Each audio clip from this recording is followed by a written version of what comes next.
llegó el momento de abrir una ventana al pasado y escuchar esos pasajes de la historia que marcaron el rumbo de nuestra sociedad. Deje que su imaginación vuele y que las ondas sonoras lo lleven de paseo por un inolvidable viaje por la historia.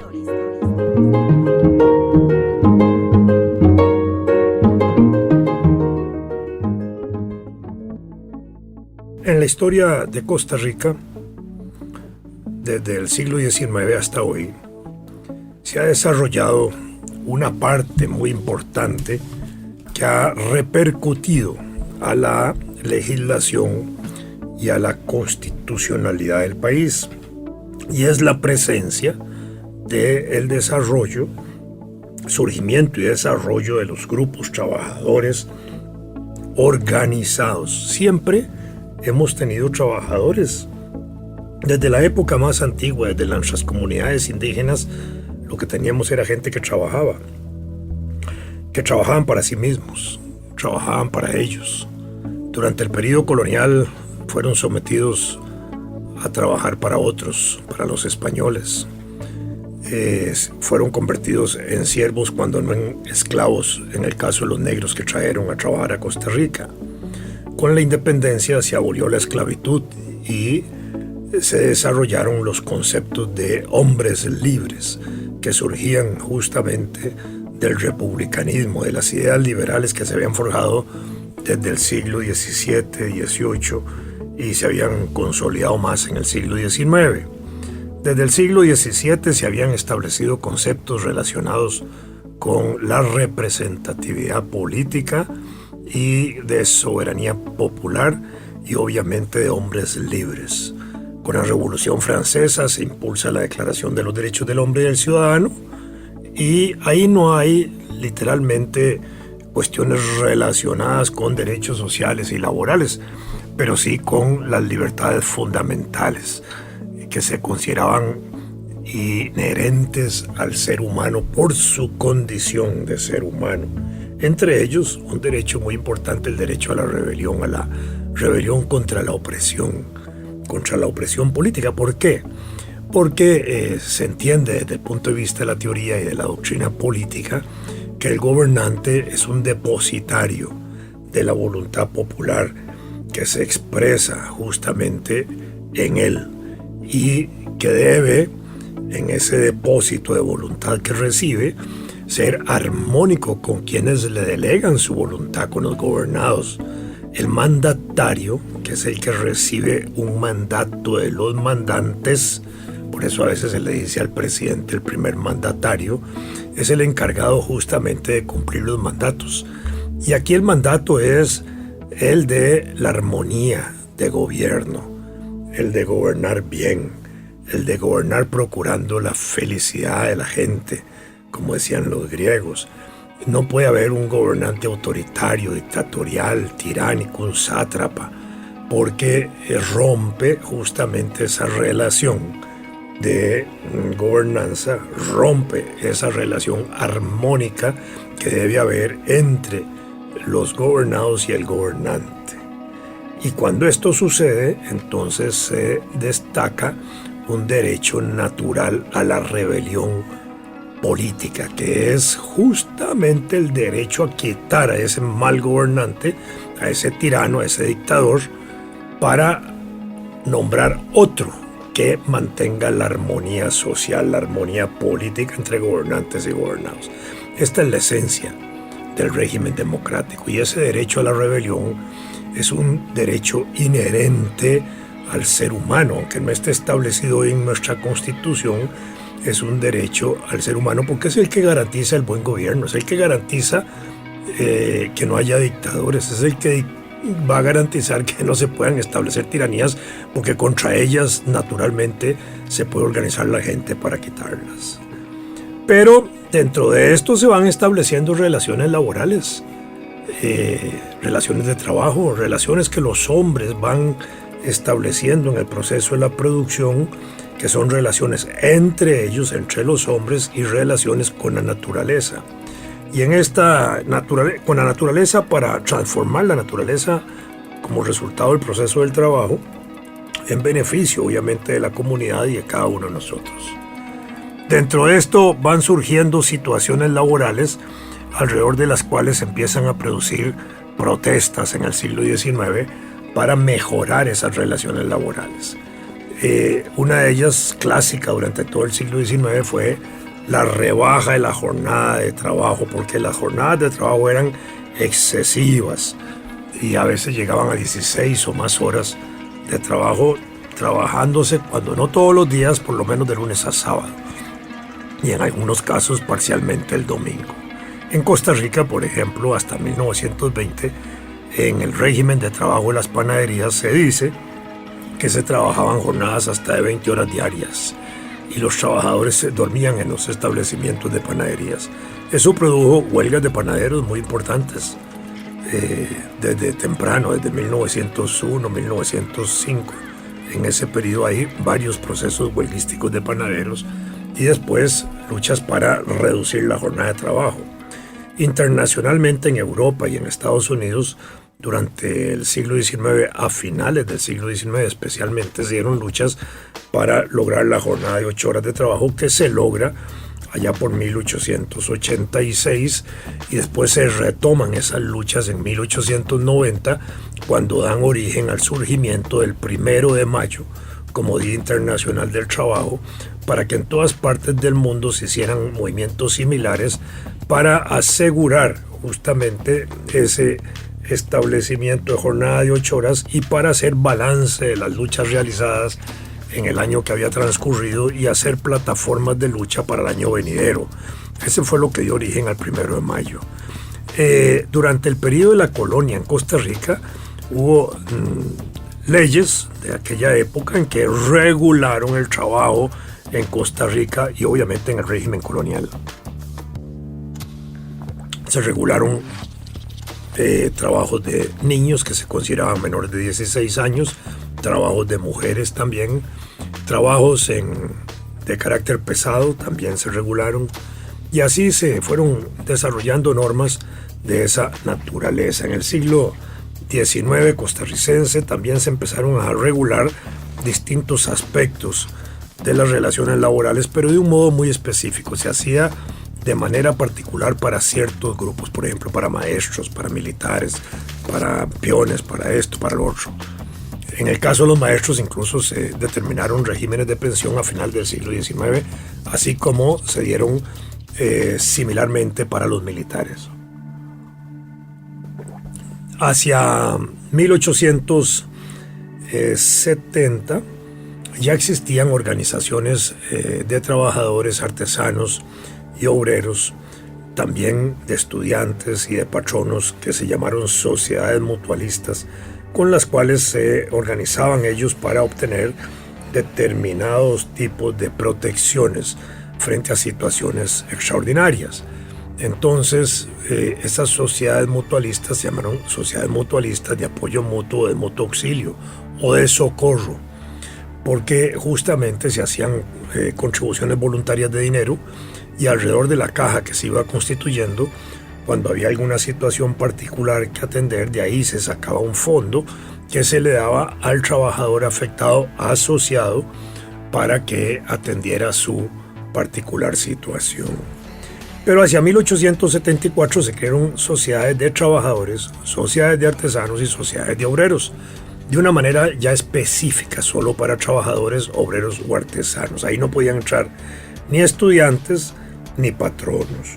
Esto también simbolizaba que en 1874 la sociedad costarricense se había empezado a distinguir socialmente en clases sociales, en grupos económicos sociales. De un lado los trabajadores, los artesanos y los obreros, y de otro lado los patronos, los empresarios. Y esos son como los antecedentes más inmediatos del moderno sindicalismo que empieza a surgir alrededor de 1901 en Costa Rica. A finales del siglo XIX y principios del siglo XX se producen transformaciones económico-sociales en el país que conducen al surgimiento de los sindicatos. Y así aparecen las ligas de obreras y los sindicatos, tal y como ahora existen desde 1901 hasta hoy. O sea que tenemos una historia sindical de más de 100 años.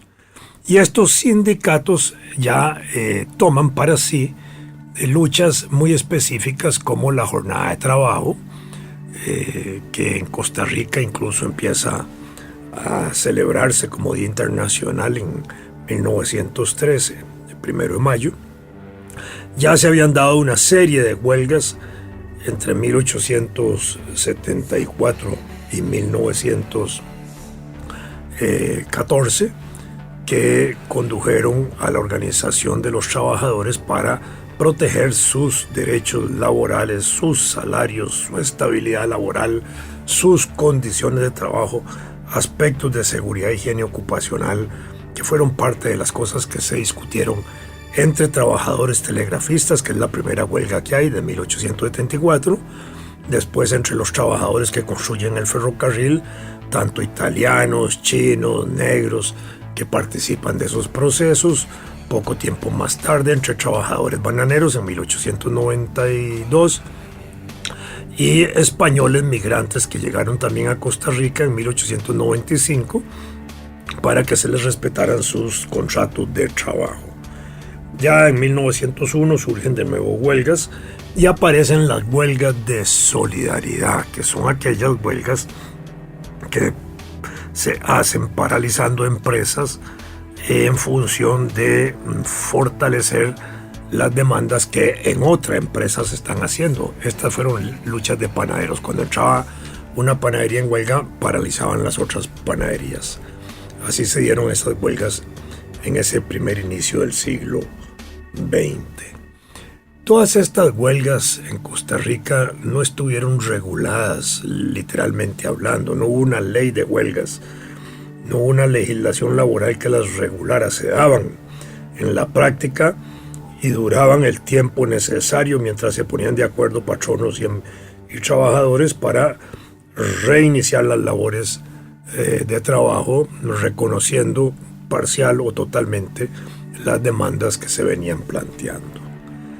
En 1920, como resultado de una larga jornada de luchas que se dan durante todo el año, iniciadas en el Ministerio de Obras Públicas, en aquella época se llamaba Ministerio Fomento, para obtener la jornada de 8 horas de trabajo que se prolongan en el sector privado durante todo el año hasta diciembre de 1920. En ese año, en diciembre de 1920, ya superada la dictadura de Tinoco, el gobierno emite un decreto con el cual reconoce el derecho de los trabajadores a organizarse y el derecho de los trabajadores a la huelga. Como reconocimiento, también autorizaron un aumento de salarios en ese momento. En 1927 se impulsa la creación de la Secretaría de Trabajo, el actual Ministerio de Trabajo. En ese momento se dispone a hacer un código de trabajo que no se redacta, curiosamente, pero ya había un concepto de hacer una legislación laboral propia. Y esto era resultado de la experiencia igual que se venía dando en América Latina, en Bolivia, en México especialmente en 1913, con la experiencia de códigos de trabajo que ya venían dándose en eso, con un desarrollo de la legislación laboral que se venía dando de manera particular dentro del derecho, porque la legislación laboral es una legislación especial que tiende a proteger a los trabajadores. Es una legislación de protección, porque se considera que el trabajador es la parte débil de la relación trabajo, de la relación capital-trabajo, y que así como los niños, las mujeres, los ancianos, a los trabajadores también hay que protegerlos en esa relación de trabajo. Y cuando empiezan a desarrollarse los códigos y las legislaciones laborales, se entienden como una legislación de protección de interés social. En Costa Rica, antes de que se desarrollara la legislación del trabajo, los aspectos laborales se regulaban por la vía civil, por el Código Civil. Desde el Código de Carrillo, 1841, y el Código Civil de 1888, hay aspectos que se regulan ahí de la relación trabajo. Incluso se hablaba del alquiler de servicios como el componente del contrato de trabajo. Pero ya en el año 27 se empieza a hablar de contratos de trabajo porque también se ha desarrollado la legislación internacional. Acaba de fundarse la Organización Internacional del Trabajo en 1919, justamente estamos cumpliendo 100 años y este mismo año estamos cumpliendo 50 años de pertenecer nosotros como Costa Rica, como Estado, a la Organización Internacional del Trabajo. Y los primeros convenios que impulsa la OIT en Europa son muy importantes para Europa, pero poco importantes para América Latina y menos para Costa Rica, porque eran convenios muy directamente vinculados a trabajos mineros, a trabajos del mar y otro tipo de trabajos de esta naturaleza que nosotros no teníamos en nuestra economía nacional como aspectos importantes. Entonces no trascendieron a nosotros, pero ya eso venía impulsándose como un complemento. Es hasta 1943 cuando se adopta el Código de Trabajo en Costa Rica, resultado de luchas sociales y obreras y de la alianza entre el doctor Calderón Guardia, la Iglesia Católica y el Partido Comunista, que se aprueba ese código y se incluye también el capítulo de garantías sociales en la Constitución Política, que luego en la Constitución Política de 1949 se mantiene ese capítulo de garantías sociales ligeramente ampliado y se mantiene, resultado incluso de la Guerra Civil del 48, el Código de Trabajo que había sido aprobado en 1943, aunque la Junta de Gobierno de Figueres de 1948 al 49 intentó crear un nuevo Código de Trabajo que no hizo. Así empezó a desarrollarse nuestra legislación laboral y dentro de ella los aspectos que regulan la organización de sindicatos, la posibilidad de hacer huelgas y desde 1943 se incluyó también el derecho a la convención colectiva, es decir, a la negociación por parte de los sindicatos de mejoras y de beneficios económicos sociales para los trabajadores, más allá de lo que ya está establecido en la legislación social y en la legislación laboral, y que el resultado de lo que se obtiene por esas convenciones se dice adquiere carácter legal, es decir, como si fueran leyes pactadas, eso sí, entre trabajadores y patronos, que es un poco lo que hoy se discute en términos de los tribunales de justicia sobre los alcances de sus convenios, especialmente en el sector público, en términos de si son excesivos o no, si son abusivos o no, que es un poco la discusión que hay alrededor de ellos o de ellas en el país. No se discute eso mismo del sector privado porque allí es más realista, digámoslo así, la negociación entre trabajadores y patronos. Y esas convenciones colectivas en el sector privado, ninguna está cuestionada en la Sala Cuarta o en la Sala Constitucional de la República. Son justamente las del sector público, las del sector estatal. Las huelgas que se regulan en la vida institucional del país son las huelgas económico-laborales, no hay otras huelgas. Son las huelgas que están orientadas como resultado de una actividad sindical para obtener, primero proteger, defender beneficios económicos, sociales, laborales y para obtener nuevos o ampliarlos. Esa es la esencia. El país ha tenido muchas huelgas en toda su historia. Muy pocas han sido declaradas legales.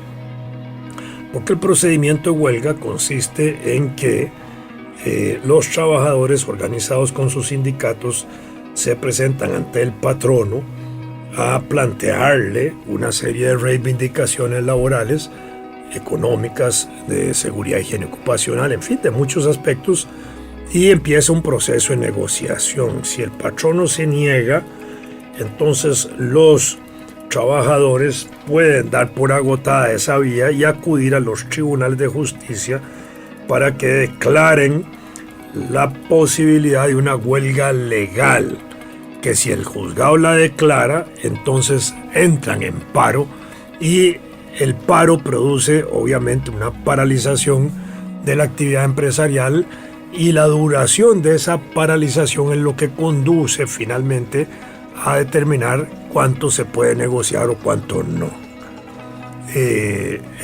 Más del 90% de las huelgas en Costa Rica han sido declaradas ilegales.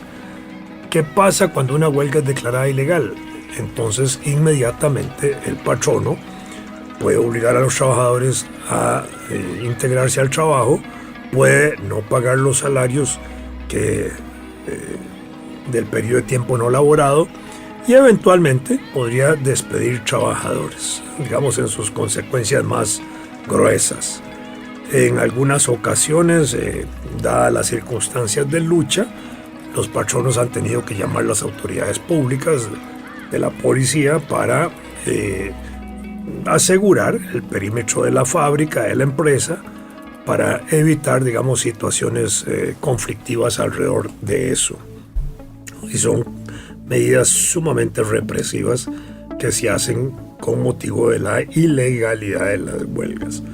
Los trabajadores, cuando han participado en sindicatos, saben de esas responsabilidades y saben de lo duro que puede ser entrar a una huelga que es declarada ilegal, porque es el tiempo de duración lo que va a determinar su posibilidad de triunfo. Y así ha sido en muchas ocasiones. Hay una frase famosa del presidente José Figueres que dijo: huelga es huelga. ¿A qué se refería don Pepe Figueres en eso? A una huelga que hubo en la zona bananera allá por 1973, en la cual los trabajadores que se les había declarado su huelga ilegal se mantuvieron en huelga. Y había mucha presión para la represión. Y finalmente, con dos ministros, Danilo Jiménez Vega y Francisco Morales, el gobierno de Figueres pactó una solución con los huelguistas. Y inmediatamente hubo una reacción contra el presidente Figueres de por qué había pactado con los huelguistas, y entonces él dijo: huelga es huelga.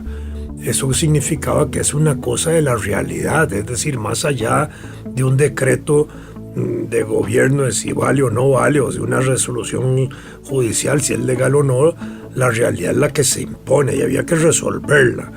Y le reclaman a don Pepe también. Dije: ¿por qué pacta con los comunistas, que eran los dirigentes de la huelga? Y don Pepe dice: ¿y con quién voy a pactar?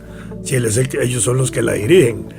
Y así entró en un proceso de negociación, dándole solución a un proceso huelguístico. Las huelgas en sentido estricto entonces son huelgas económicas, sociales, que tienen características laborales, de reivindicaciones de los trabajadores en orden de mejorar sus condiciones de trabajo, sus condiciones de vida dentro de la empresa, aspectos de seguridad y higiene ocupacional, salarios y otros beneficios que pueden ser obtenidos mediante este recurso de discusión. Eso es válido en Costa Rica, eso es legítimo, eso es constitucional, está garantizado en los artículos 60, 61 y 62 de la Constitución Política y en el Código de Trabajo, donde además se establece que los sindicatos son un instrumento importante de la convivencia democrática y del desarrollo institucional democrático.